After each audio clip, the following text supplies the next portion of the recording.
Alhamdulillahi hamdan na'imin. Ashhadu an la ilaha illallah rabbuna rabbul alamin. Wa ashhadu anna sayyidana Rasulullah sayyidil mursalin nabiyyina Muhammadin wa ala alihi wa sahbihi ajma'in, amma ba'.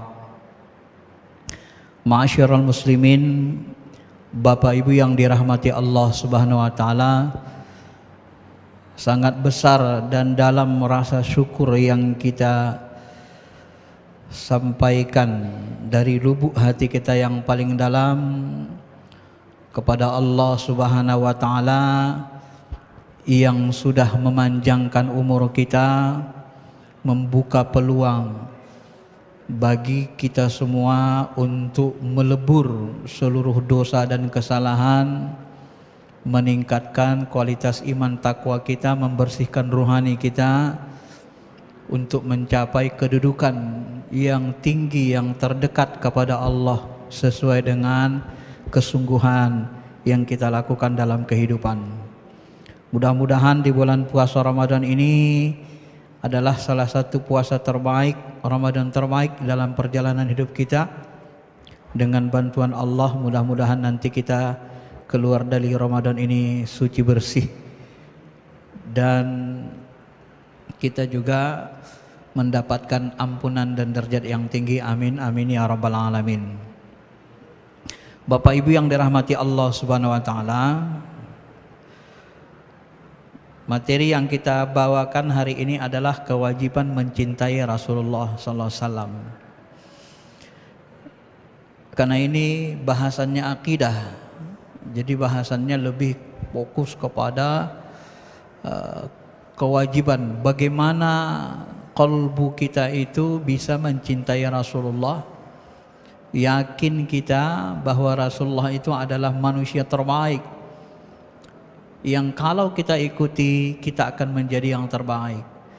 Semua orang yang terbaik akan menjadi yang terbaik apabila mereka mengikuti langkah-langkah pola kehidupan orang-orang yang terbaik. Dan semua orang akan menjadi yang terburuk apabila mereka mengikuti langkah-langkah dan kehidupan orang-orang yang terburuk dalam kehidupan dunia dan akhirat. Bapak Ibu yang dirahmati Allah Subhanahu wa taala, kenapa kita mencintai Nabi Muhammad SAW? Yang pertama, mencintai Nabi SAW, Rasulullah SAW ini adalah perintah Allah dan Rasulnya. Rasa cinta itu akan menyebabkan iman kita sempurna. Kalau kita tidak mencintai Allah dan Rasulnya di atas segala-galanya, maka iman kita tidak bisa dianggap sempurna. Maka kesempurnaan keimanan yang kita miliki sangat bergantung kepada kecintaan kita kepada Allah dan Rasul. Apa itu cinta? Di mana letak cinta? Sebenarnya Bapak Ibu, cinta itu perasaan suka yang bersangatan, yang letaknya di kolbu, letaknya adalah di dalam hati, di dalam, kalau dia sangat mendalam, dia letaknya di fuadun, di mata hati, gitu ya. Maka cinta ini sebenarnya kajiannya kajian kolbu, kajian rasa, hakikatnya. Kenapa? Karena cinta itu letaknya di kolbu, di mata hati.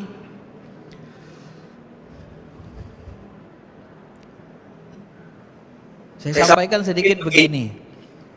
Ketika kita diejek seseorang, tersinggung kita, ya, katakan kita dikatakan bodoh, dikatakan nakal, dikatakan jahat, macam-macam lah ya. Mungkin dikatakan kita pendengki, macam-macam. Mungkin kita tersinggung. Seberapa lama ketersinggungan itu akan bersemayam di hati kita? Nggak jumpa sama orangnya paling 3 hari seminggu udah hilang. Ya, Biasanya kalau tersinggungnya biasa hilang, nggak lama dia.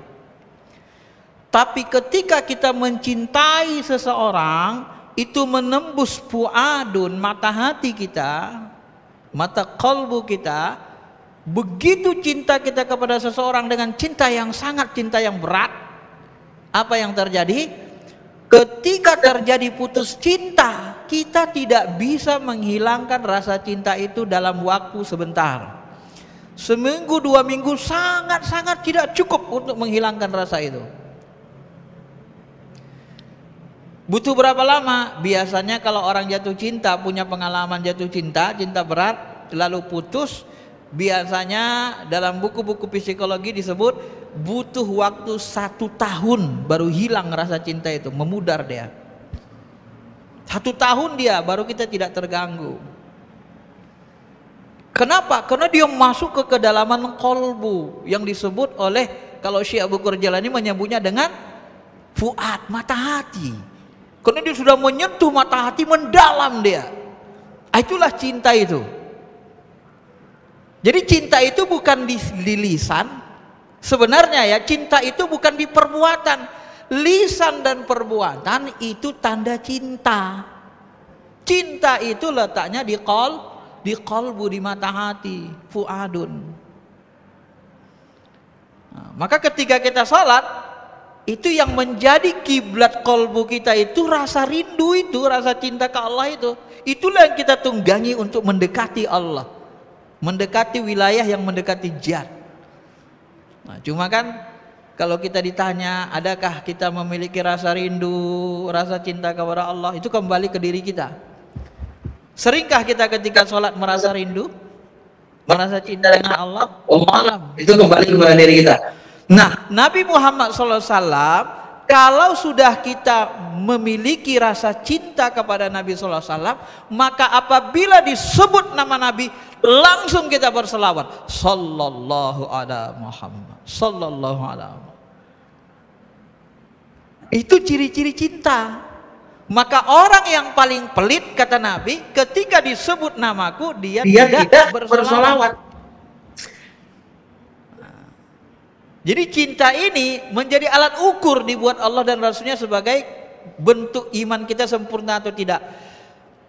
Maka dalam hadis sahih, salah satu hadis sahih disebut riwayat dari tentang Umar bin Khattab, disebutkan kana ma'an Nabi sallallahu alaihi wasallam. Abdullah bin Hisam radhiyallahu anhu bercerita, kami pernah bersama Rasulullah sallallahu alaihi wasallam, wa huwa akhidhum bi yadi Umar bin Khattab. Saat itu beliau menggandeng tangan Umar bin Khattab. Kemudian Umar berkata kepada, faqala lahu Umar, maka Umar berkata kepada Rasulullah SAW, apa kata Umar?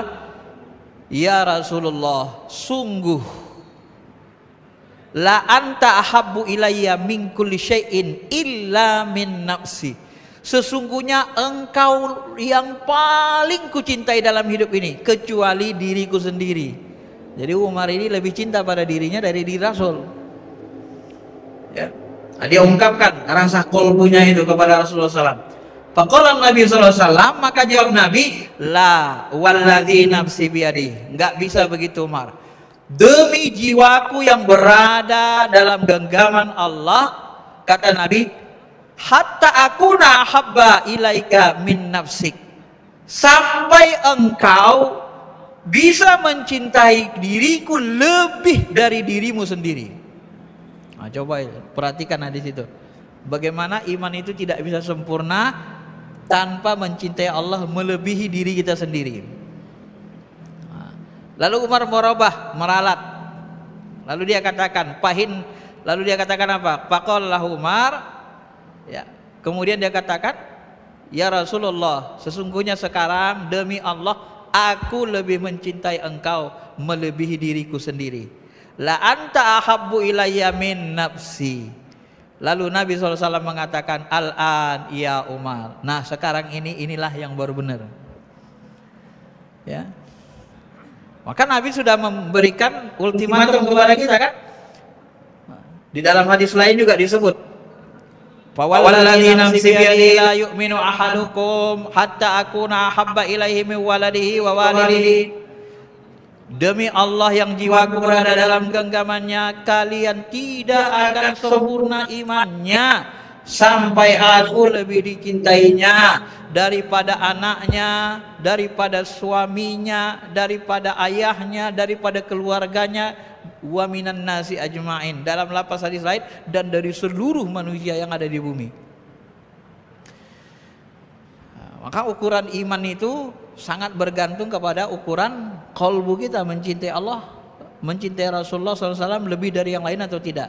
Apabila rasa cinta itu sudah melekat, menembus qalbu, inti hati, mata hati kita, mendalam cinta itu kepada Allah dan Rasulnya, pada saat itulah iman kita menjadi lebih sempurna. Semakin dalam cinta kita semakin sempurna. Ini salah satu kenapa kita harus mencintai Rasulullah SAW. Ya. Maka dalam lafaz lain juga disebutkan, dalam lafaz Bukhari, lafaz hadis lain disebut, la yu'minu ahadukum hatta akuna ahabba ilaihi min walidi wa walidi wan nasi ajma'in. Tidak bisa sempurna iman kamu sampai kamu mencintaiku lebih dari anak, istri, suamimu, ayahmu, dan seluruh manusia sekalian. Bahkan Allah Subhanahu wa taala mewanti-wanti dalam sebuah ayat Al-Qur'an, ya, di dalam surah At-Taubah Allah mengatakan, qul in kana aba'ukum wa abna'ukum wa ikhwanukum wa azwajukum wa ashiratukum wa amwalin taraftumuha wa tijaratun takhshawna kasadaha wa masakinu tardawnaha ahabba ilaikum minallahi wa rasulih wa jihadin fi sabilillah fatarabbasu. Ya, maknanya katakanlah hai Muhammad, jika bapak-bapakmu, anak-anakmu, saudaramu, suami istrimu, pasanganmu, keluargamu, harta kekayaanmu yang kamu usahakan, perniagaanmu yang kamu khawatirkan rugi, serta tempat tinggal yang kamu sukai lebih kamu cintai dari Allah dan Rasulnya dan berjihad di jalannya, fatarabbasu, tunggu, aku akan buat perhitungan, tunggu datang azabku kalau kamu tidak mau berjihad memperjuangkan agamaku. Ini termasuk ayat yang sangat keras, mengingatkan kita agar tidak mencintai sesuatu selain Allah dan Rasulnya melebihi dari Allah dan Rasulnya, ya. Karena sesuatu yang kita cintai selain Allah dan Rasulnya itu akan membahayakan, ya, membahayakan perjalanan hidup kita. Tahukah Bapak Ibu, kenapa orang kadang-kadang susah keluar ruhnya meninggal dunia? Salah satu penyebabnya kata ulama adalah orang yang susah kembali meninggal dunia, susah kembali ke Allah, disebabkan dia mencintai sesuatu selain Allah dan Rasulnya. Karena sesuatu yang kita cintai selain Allah dan Rasulnya, itulah yang menghambat ruh kita, qalbu kita, rasa kita untuk kembali ke Allah Ta'ala, ya. Maka dalam hadis sahih disebutkan salah satu ciri-ciri orang yang meninggal dalam keadaan su'ul khotimah, ciri-cirinya apa? Dia mendengkur seperti binatang. Sakit sekali dia rasakan itu. Saking sakitnya ruh itu keluar. Kenapa? Karena ruhnya seolah-olah mengatakan, aku gak mau pulang, aku masih ini, mau ini lagi, mobilku belum selesai angsurannya, istriku satu lagi belum keurus, anakku mau kuliah ini, mau ini, mau ini, mau ini, mau ini. Itulah yang menghambat ruhan itu pulang. Dia enggak salim, qalbun salim man ata, kecuali orang-orang yang datang biqalbin salim, dengan hati yang selamat, hati yang berpasrah, hati yang menyerahkan diri kepada Allah. Ruhnya itu tidak berserah diri kepada Allah. Itulah yang membuat orang tersiksa dalam saat sakaratul mautnya. Maka seluruh para nabi, para rasul, para wali, orang-orang soleh itu ketika meninggal yang membuat gampang apa? Karena mereka mencintai Allah. Maka lapas yang paling akhir diucapkan Nabi SAW sewaktu meninggal adalah Ar-Rafiqul A'la, Ar-Rafiqul A'la, Ar-Rafiqul A'la. 3 kali baru lepas napasnya. Sebagian ulama mengatakan Ar-Rafiqul A'la ini adalah para nabi, para rasul, orang-orang soleh yang menjadi teman terbaik yang mencintai Allah. Tapi sebahagian memahami berdasarkan ayat Quran, masalillahi kamasalil a'la, perumpamaan Allah itu seperti perumpamaan yang maha tinggi, sehingga ada yang menafsirkan ar-rafiqul a'la di situ adalah zat atau Allah Subhanahu wa taala, zat yang maha pengasih. Wahai kekasihku yang maha tinggi, wahai Allah kekasihku yang maha tinggi. Ar-rafiqul a'la, ar-rafiqul a'la, ar-rafiqul a'la. Karena setiap kita nanti wafat, meninggal, akan menyebut hal-hal yang paling kita cintai. Itulah yang keluar dari kolbu kita, itulah yang keluar nanti sewaktu kita meninggal. Ya, maka disitulah kita dilarang untuk mencintai harta, dunia, jabatan, dilarang. Kenapa? Karena itu menghambat kita, menyusah payahkan lelah kita untuk kembali kepada Allah Subhanahu wa taala. Innalillah wa inna ilaihi rajiun. Kita ini berasal dari Allah, berasal dari alam cahaya, berasal dari alam ketuhanan, alam lahut, ruhani kita, diturunkan ke alam rendah, ke bumi, bukan untuk mengabdi kepada dunia, bukan untuk menjadikan diri kita sebagai budak hamba dunia, tetapi untuk membeningkan ruhani kita dengan cobaan, dengan perjalanan hidup, meninggikan derajat kita, sehingga nanti kita kembali setelah proses pensucian, pembeningan, maka kita kembali dalam kondisi bersih. Bersih kolbu kita salim, bersih kolbu kita dari mencintai selain Allah dan Rasulnya. Itulah yang diinginkan Allah sebenarnya. Kenapa kita diturunkan ke muka bumi? Jadi kita ini makhluk langit, bukan makhluk bumi. Hakikatnya kita makhluk surga. Nabi Adam dulu diturunkan di surga, lalu diturunkan ke bumi. Jadi kita bukan makhluk bumi, kita makhluk langit hakikatnya. Ya. Diturunkan ke bumi hanya sebentar, 60, 70 tahun, 100 tahun. Jasad kita ini kalau dipakai 100 tahun, kalau udah bisa pakai 100 tahun udah mantap kali tuh. Ya. Enggak diganti-ganti. Kalau kuat 100 tahun jasad kita ini dipakai, ginjal, jantung udah bagus banget. Tapi rata-rata 60, 70 tahun, 80 tahun udah enggak kuat dia lagi. Ada yang jantungnya hancur, ada yang ginjalnya rusak, ya, ada yang paru-parunya basah, rusak, macam-macam. Bapak Ibu yang dirahmati Allah Subhanahu wa taala. Maka ketaatan kita kepada Allah dan Rasulnya, kecintaan kita kepada Allah dan Rasulnya dijadikan Allah sebagai alat untuk ukur, alat ukur untuk sempurna tidaknya keimanan kita kepada Allah Subhanahu wa taala. Maka cinta ini yang pertama memang kita harus mencintai Allah karena itu perintah Allah dan itu sekaligus menyempurnakan keimanan kita. Yang kedua, kenapa kita mencintai Rasulullah? Karena kenikmatan beragama hanya bisa diperoleh dengan cinta. Kenikmatan beriman, itulah yang disebut dalam istilah Nabi menyebutnya dengan istilah halawatal iman. Salasum mangkunna fihi wajada bihinna halawatal iman. Ada 3 hal yang kalau kamu miliki baru kamu merasakan halawah, manisnya, nikmatnya beriman kepada Allah dan Rasulnya. Apa itu? Yang pertama adalah mangkanallahu wa rasuluhu ahabba ilaihi mimma siwahuma. Yang pertama kita harus mencintai Allah dan Rasulnya di atas segalanya.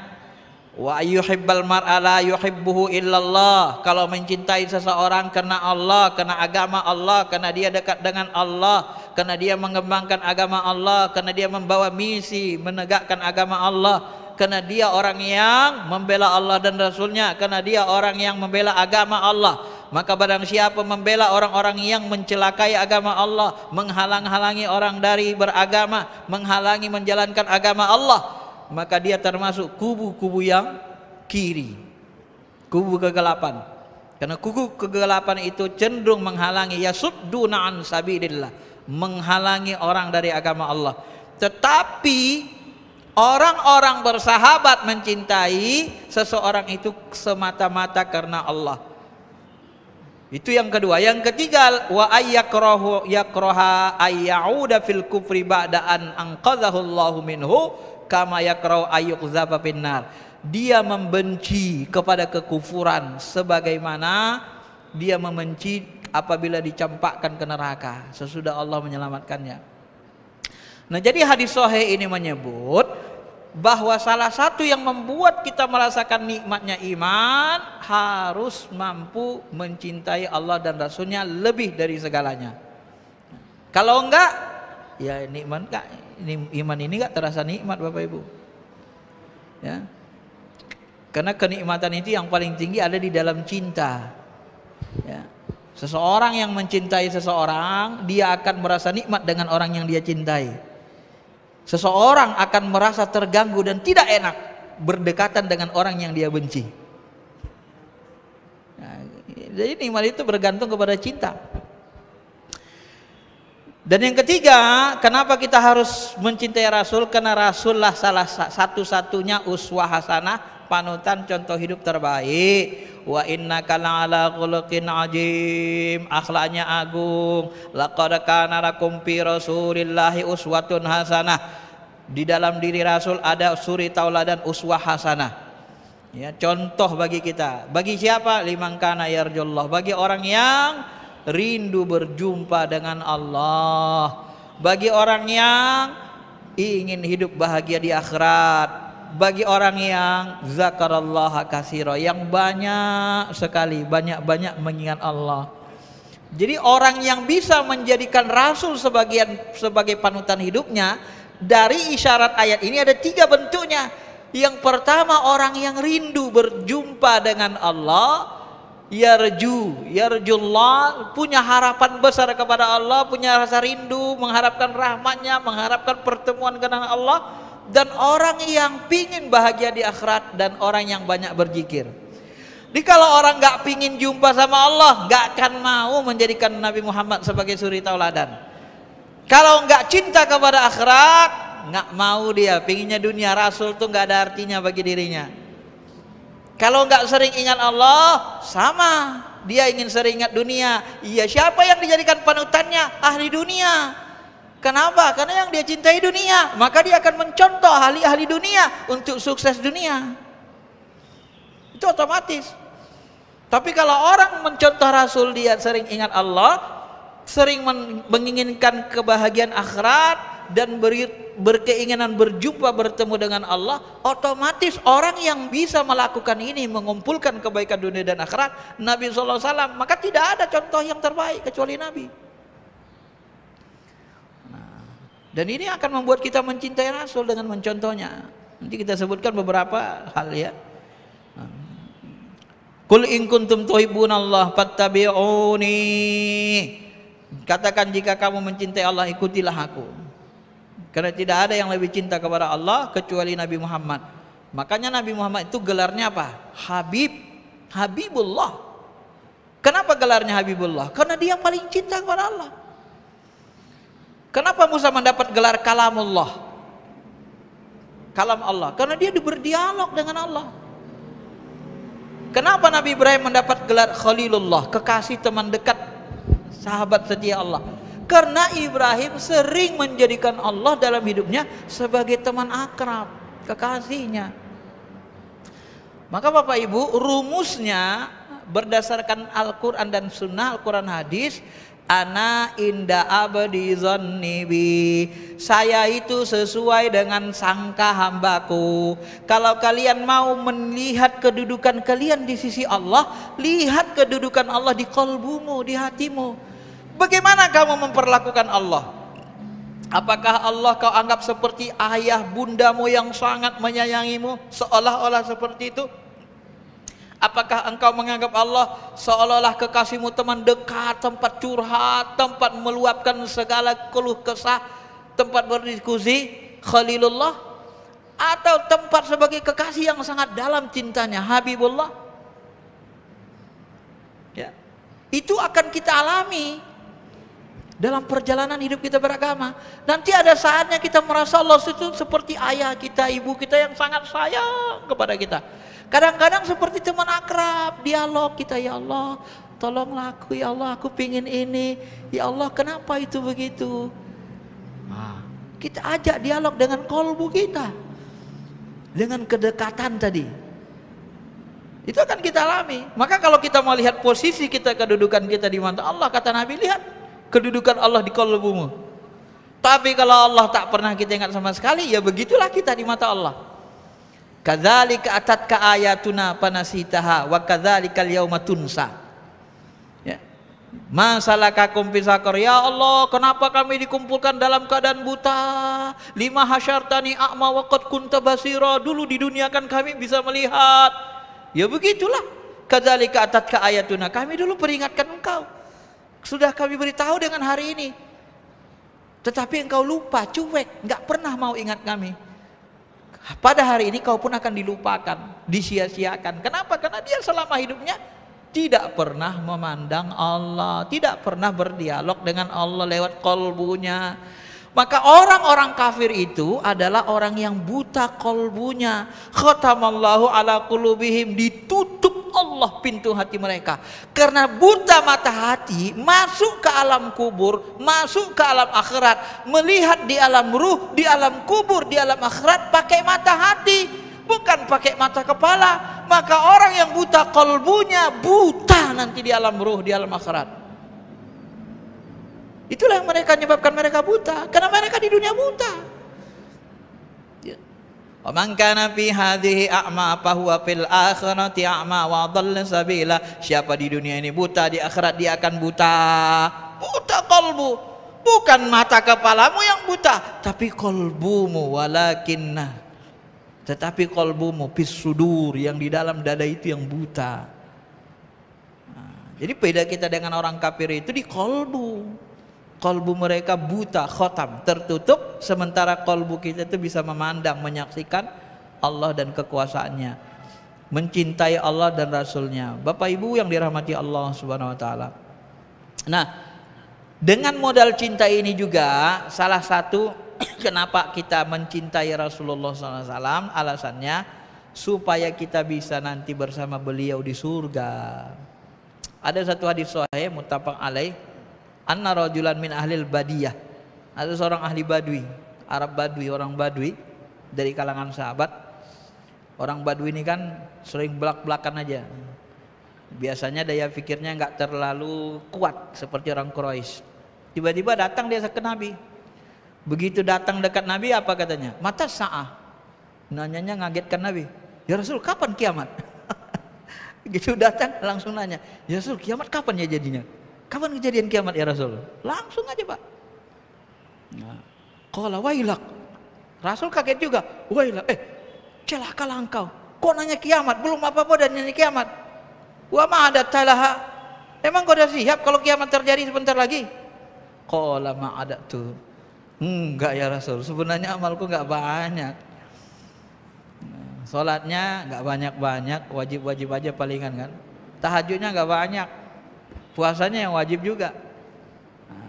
Cuma katanya, kata beliau Arab Badui ini, ya Rasul, illa anni uhibballah wa rasul.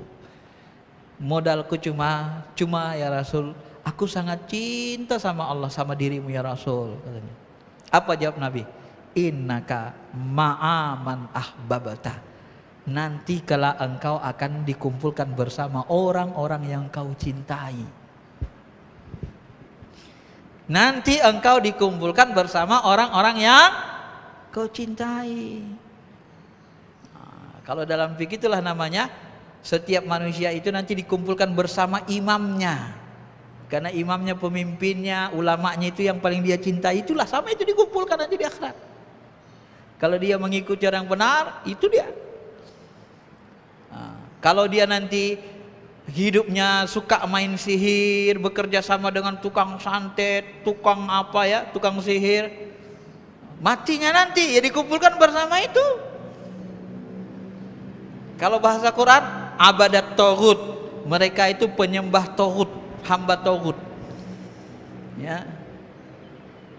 Kalau orang Jawa lebih kurang, kemungkinan ya orang Jawa menyebutnya kayak siluman, siluman ular, siluman apa namanya, siluman monyet, ada siluman buaya. Itu sebenarnya jiwa manusia yang dikutuk oleh Allah. Kenapa? Karena mereka menyembah setan di dunia.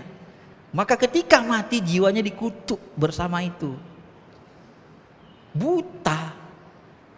Kesenangannya apa? Makan darah, maksiat, buat jahat. Ya. Masyiral muslimin, Bapak Ibu yang dirahmati Allah. Ada juga orang yang dikutuk Allah, kunu qiradatan khasiin, jadi kera. Ada yang jadi al-khanajir, jadi babi. Ruhaninya, apanya? Jiwanya jadi babi. Ada yang dikutuk jadi tanaman. Nah itu bahasa-bahasa Quran sebelum menghadapi hari pembalasan. Jadi di alam akhirat itu, di alam kubur itu banyak jiwa-jiwa yang dikutuk oleh Allah, yang mereka itu tidak mau menghambakan diri kepada Allah. Karena mereka mencintai itu, maka di akhirat pun mereka dikumpulkan nanti bersama mereka, guru-guru yang mereka cintai. Maka disinilah pentingnya kalau bahasa Syekhul Quran ini, kita mencari guru-guru di tingkat wali Allah, karena mereka cinta kepada Allah, supaya kita dapat syafaatnya, terbawa. Kenapa? Almar'u ma'aman ahabbah. Dalam hadis sahih lain disebut, seseorang dikumpulkan bersama orang yang dia cintai. Itu kunci. Jadi jangan main-main dengan cinta ini, karena cinta ini adalah amalan kolbu yang paling tinggi nilainya. Amalan hati yang paling besar keutamaannya itu cinta. Ya. Maka setiap kita nanti berkumpul bersama orang yang kita cintai. Ya. Masyiral muslimin, Bapak Ibu yang dirahmati Allah Subhanahu wa taala. Kemudian yang berikutnya, bagaimana supaya kita bisa mencintai Allah? Bagaimana menumbuhkan rasa cinta kita kepada Rasulullah SAW supaya tumbuh rasa cinta ini? Banyak caranya. Di antara caranya tentu kita selalu ingat Nabi. Kalau bisa, tanda kita selalu ingat Nabi, cara makan Nabi sekecil-kecil yang dilakukan Nabi, yang kita hafal riwayatnya, kita contoh. Nah, itulah disebut dengan ittiba sunnah. Karena di dalam akidah itu, ittiba sunnah itu terus sampai detail yang bisa kita amalkan. Kalau dalam syariat fikih yang kita ikuti itu ittiba sunnah, yang diwajibkan dengan yang disunnahkan, yang dianjurkan. Itu secara umum. Tapi kalau dalam akidah kita ikuti itu sampai sekecil-kecil mungkin. Sering ingat Rasul, baca sholawat. Kata Nabi dalam hadis Hasan, hadis Tirmizi, aulan nasi bi yaumal qiyamah aksaruhum alayya sholatan. Orang yang paling dekat, manusia yang paling utama, paling dekat denganku hari kiamat nanti, salah satunya adalah yang paling banyak membaca sholawat. Nah, di sini ada ilmunya, Pak. Nanti kalau Bapak rajin baca sholawat, itu dengar orang baca sholawatan, tubuh kolbu kita itu meronta-ronta merindukan Nabi SAW. Allahumma sholli ala sayyidina Muhammad.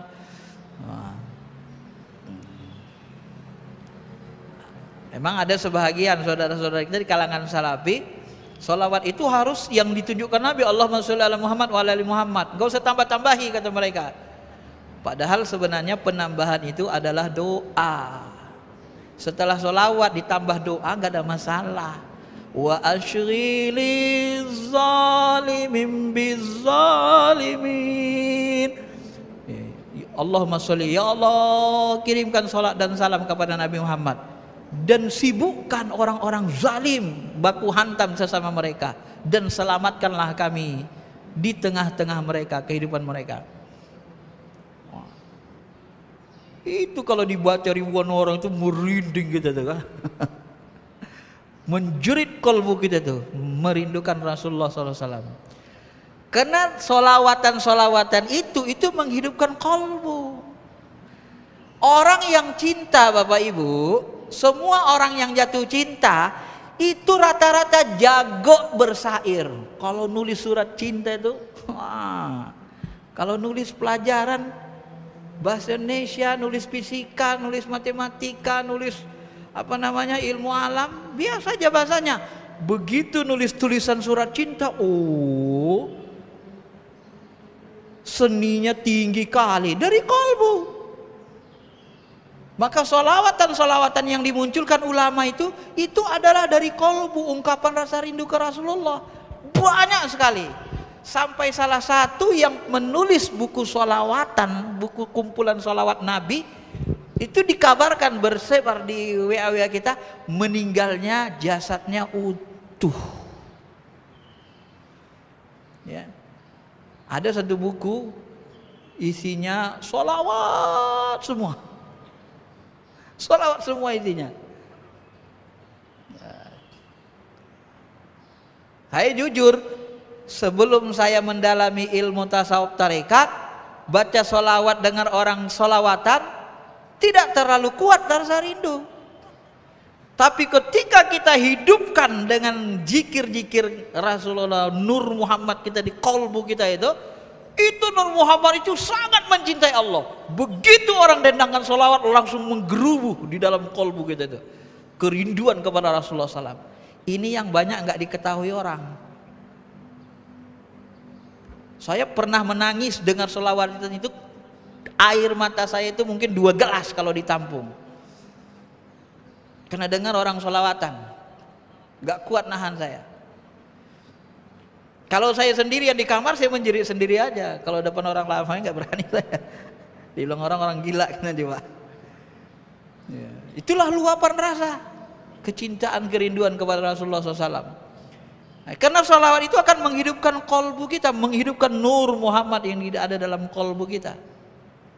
Itu salah satu cara menimbulkan rasa rindu. Semua perindu, semua pecinta akan menjadi penyair yang hebat terhadap orang yang dia cintainya. Benar? Dia akan menjadi penyair yang hebat bagi orang yang dia cintai. Dia gak bisa enggak. Yang begitu. Perindu. Tapi ini hanya bisa dipahami dengan baik orang-orang yang pernah jatuh cinta. Cinta berat. Kalau kita bicara cinta dengan orang yang tak pernah jatuh cinta, gak nyambung. Bagaimana kita bisa jatuh cinta dengan orang yang gak pernah jatuh cinta? Tapi orang yang sudah mencintai Rasulullah SAW, ya, maka dia pasti.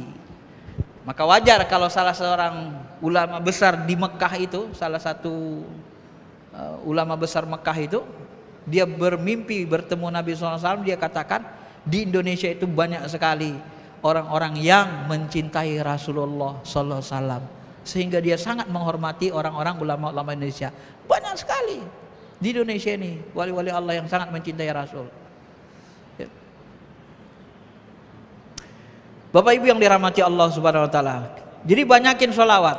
Terserah mau sholawat Jibril. Kalau Bapak Ibu ragu, itu bid'ah, model misalnya saudara-saudara kita di Salafi kalau ditambah nggak boleh, ya silakan saja. Ya, silakan saja memilih. Tapi sepanjang pengetahuan saya secara fikih, apapun yang kita tambah bacaan, asalkan dia doa yang benar yang baik, sesudah sholawat itu dibolehkan. Karena permintaan kita sesudah baca sholawat itu bukan yang terlarang. Bapak Ibu kalau nanti mau membahasnya, meneliti lagi tentang itu, karena kita di sini bahasnya akidah, nggak bahas masalah fikih, tidak usul fikih, tidak hadis. Kalau mau masalah hadisnya nanti, ini buku saya ada, saya tulis sekitar 361 halaman. Standarisasi sunnah dan bid'ah, analisis pemahaman salafi dengan Ahlussunnah wal Jamaah secara umum. Kenapa dibedakan salafi dengan Ahlussunnah wal Jamaah, Ustaz? Karena salafi agak beda sedikit memang secara umum pemahamannya dengan NU, Muhammadiyah, Ahlussunnah yang lainnya. Agak beda sedikit gitu. Karena mereka membawa sunnah ini nanti ke definisi akidah. Kalau Ahlussunnah secara umum membawa definisi sunnah kepada ilmu hadis, ilmu fikih, usul fikihnya gitu. Nah, itu banyak perbedaannya itu nanti. Sehingga nanti terjadi perbedaan dalam pemahaman. Termasuk perbedaan memerinci kaedah-kaedah al-aslu fil ibadah at-tauqifi. Salafi berhenti di al-asal dari ibadah tauqifi. Padahal sebenarnya kaedah yang benar itu asal dari ibadah adalah tauqifi hatta yadulud dalil ala imaratiha ibahatiha. Hatta yadulud dalil, sampai ada dalil yang membolehkannya, sampai ada dalil yang memerintahkannya. Ini harusnya dibahas secara rinci dan ini dilupakan.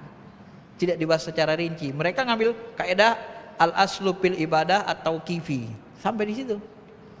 Nah, itu nanti banyak perbedaannya ya. Nanti kalau untuk itu. Tapi kalau bagi saya sejauh yang saya ketahui ya, yang saya pelajari, baik ilmu fikih, ilmu usul fikih, ilmu akidah, ilmu kalam, ilmu tasawuf, ilmu tarekat, nah, semuanya ini saya, kalau bisa saya kuasai, minimal inti-intinya bisa paham saya ilmu ini Bapak Ibu.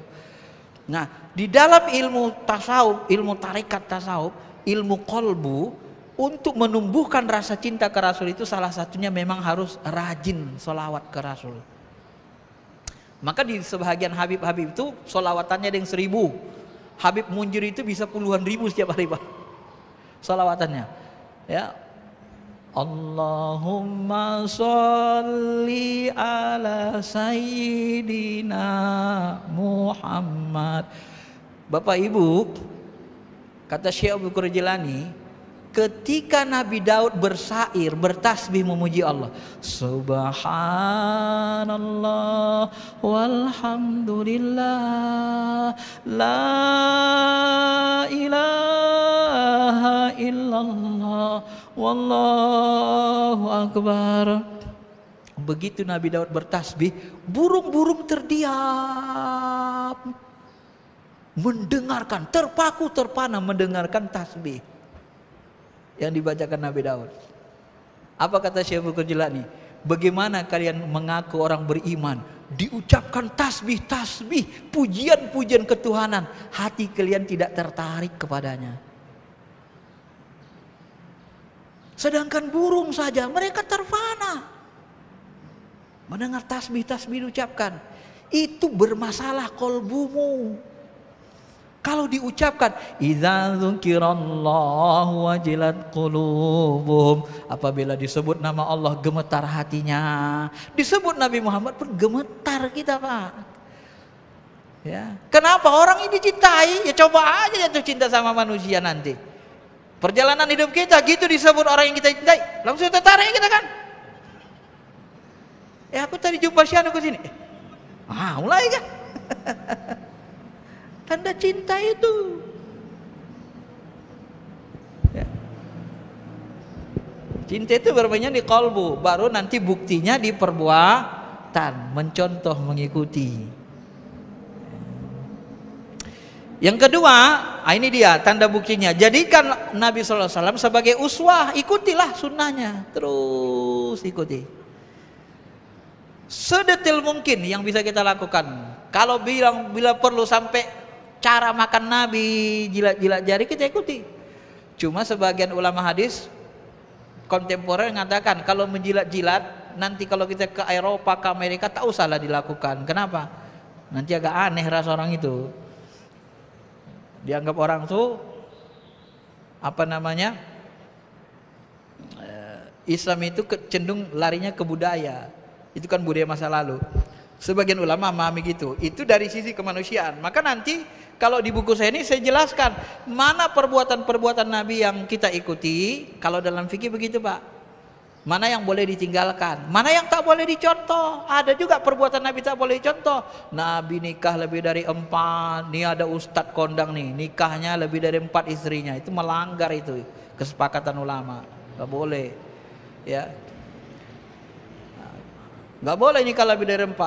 Sedangkan sekelas Abdurrahman bin Auf disuruh tahan 4, lepaskan selebihnya. Sekelas Abdurrahman bin Auf yang sangat kaya di tingkat sahabat.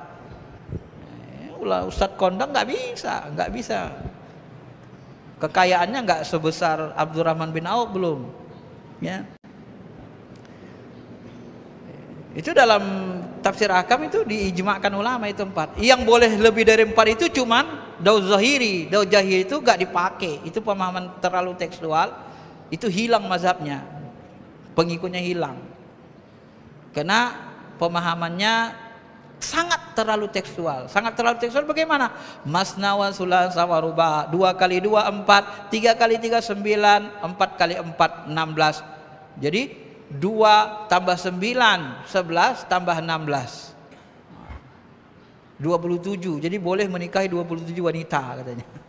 Ini Daud Zahiri, nggak dipakai mazhabnya, oleh dunia hilang pengikutnya.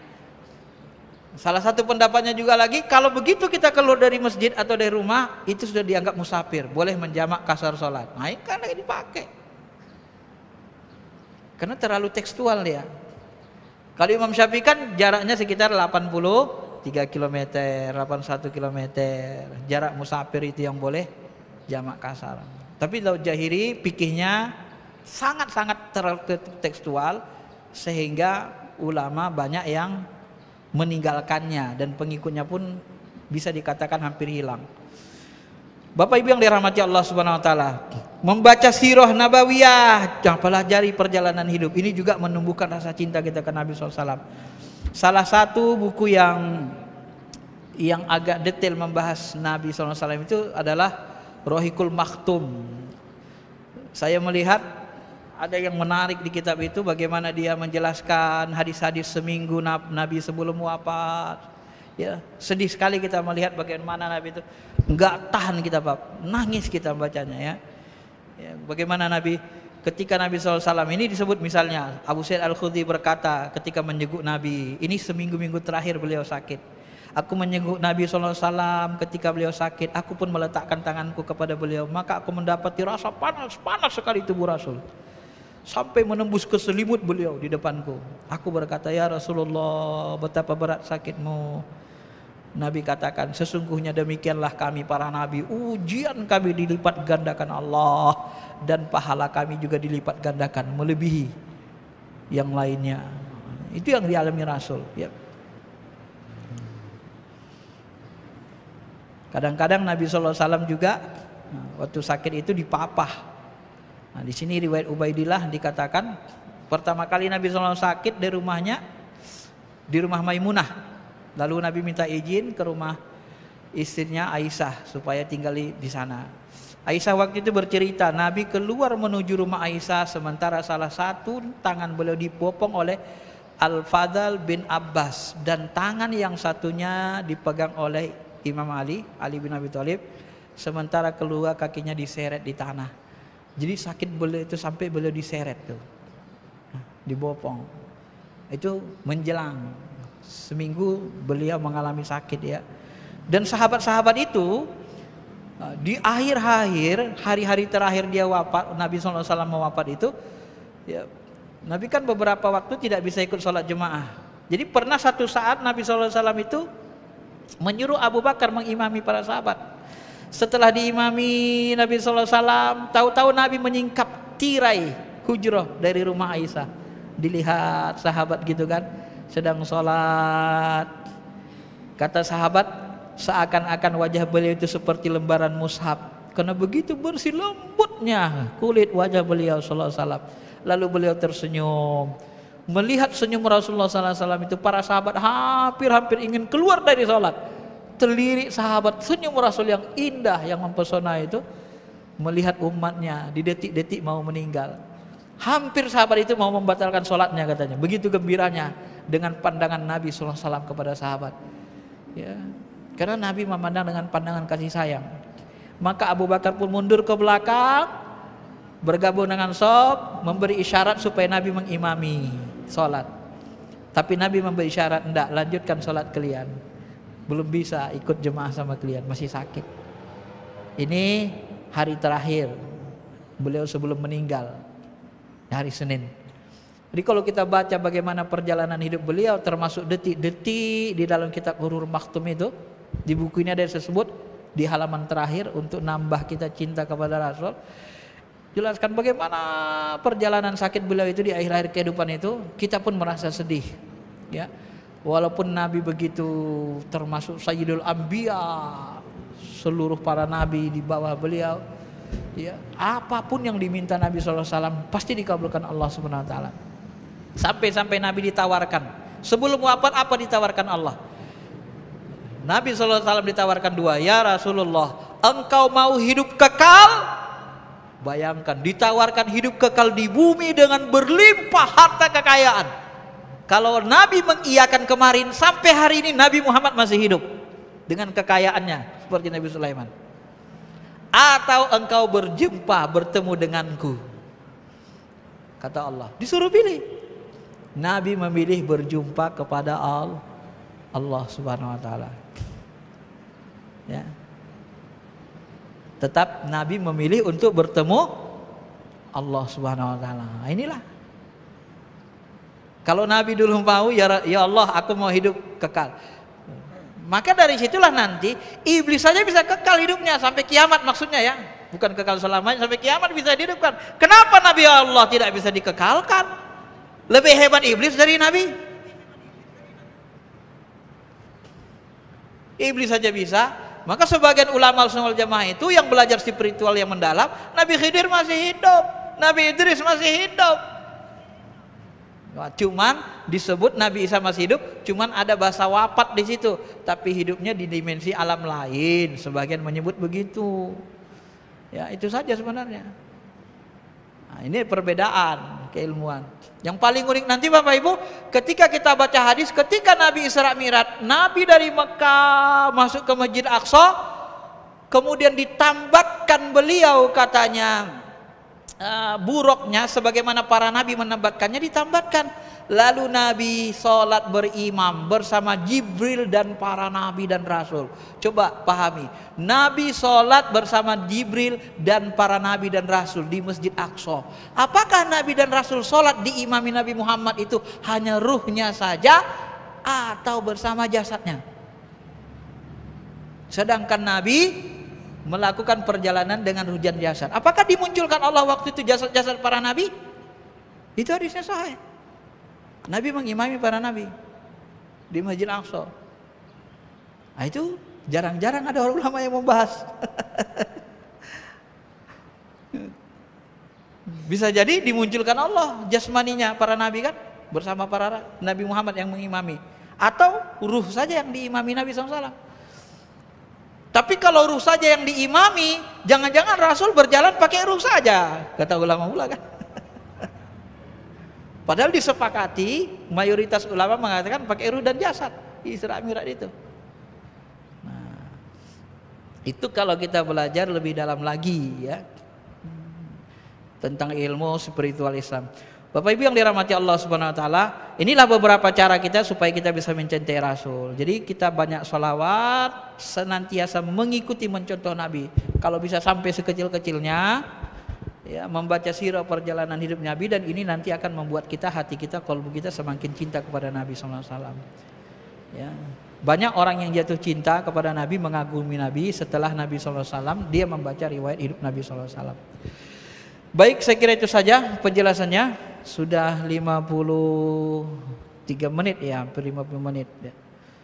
Mudah-mudahan bisa sebagai pengantar kita untuk termotivasi, baik diri saya, Bapak Ibu sekalian, supaya kita terus menerus bisa mencintai Nabi kita Muhammad SAW. Selalu ingat, almar'u ma'aman ahabbah. Seseorang nanti dikumpulkan bersama orang yang dia cintai, bersama orang yang dicintai.